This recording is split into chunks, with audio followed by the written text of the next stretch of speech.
Hi, my name is Sunrose. So this is exercise number 2 of my course Introduction to Business Law. This is going to be the part 2 of the video exercise.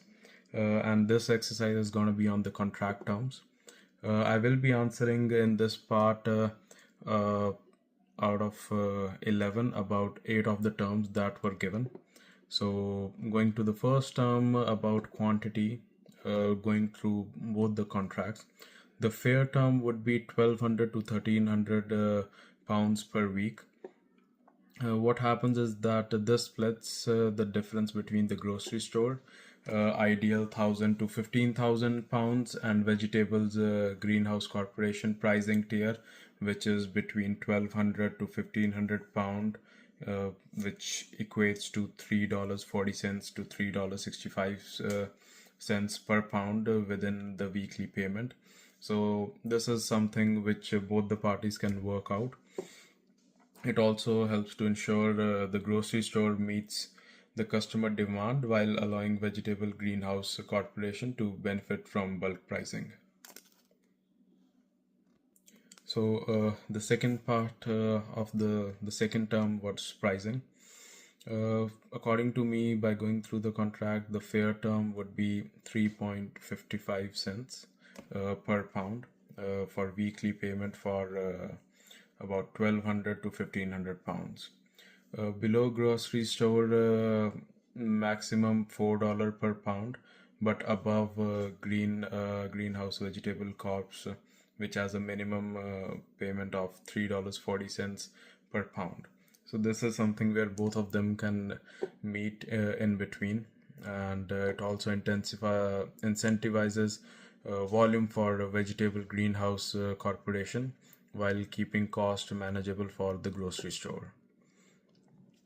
Then the payment, how the payment would be made, when it would be made. It will be very fair to say that weekly payments should be kept into place. Vegetable Greenhouse Corporation offers discounts for weekly payments. That is $3.55 per pound versus $3.70 per pound for monthly. So the grocery store can manage weekly payments to secure the lower prices. So coming to the delivery schedule. So for both the parties, Tuesday and Fridays, that is 2 to 3 days per week, avoiding Sundays could work. The timing could be anywhere from 8 p.m. to midnight. It matches the Vegetable Greenhouse Corporation availability, and the grocery store prefers overnight deliveries, but they do accept late evenings, which help both the parties. Uh, It'll be helpful between Vegetable Greenhouse Corporation's limited delivery windows, and it can also satisfy the grocery store need for after hours deliveries. So both the parties could work it out for 2 to 3 days between 8 and midnight. So coming to the fifth point, that is the quality standards. The fair term for both the companies would be that the vegetable must arrive in refrigerated trucks, because produce is something that you cannot take a risk with. The Vegetable Greenhouse Corporation do own refrigerated trucks. There should be quality inspection upon delivery, and the spoiled produce must be replaced at no cost, because again, if you are into grocery business where your sole purpose is to supply fresh produce, then it should be the fresh produce that you deliver it. And again, if something has been spoiled, it's ruined, and it's not up to the mark, then it should be compensated, or it should be replaced at no cost to the grocery store.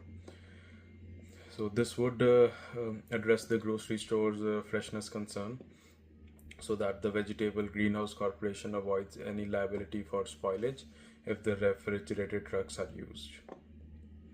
So the cancellation policy, the fair term would be 6 month notice for cancellation by either party. To match both parties' instructions, as Vegetable Greenhouse Corporations requires it, and grocery stores need supply stability. So at least 6 month notice would be beneficial for both of them. So because again, the produce, it needs time to grow, and also it cannot happen that just at an instance or just in a week the grocery store tells the vegetable greenhouse that we do not need any supplies, because then all their produce which is already there, it'll be of no use at all, and they would have to find a new partner to get all those items to go move out from their depot. So liquidated damages, the fair term would be that late delivery penalty should be $100 per hour, which would be capped at $500 per delivery. The missed delivery will have a 10% refund of the delivery's value. This will limit Vegetable Greenhouse Corporation liability while compensating the grocery stores fairly. The last would be the governing law.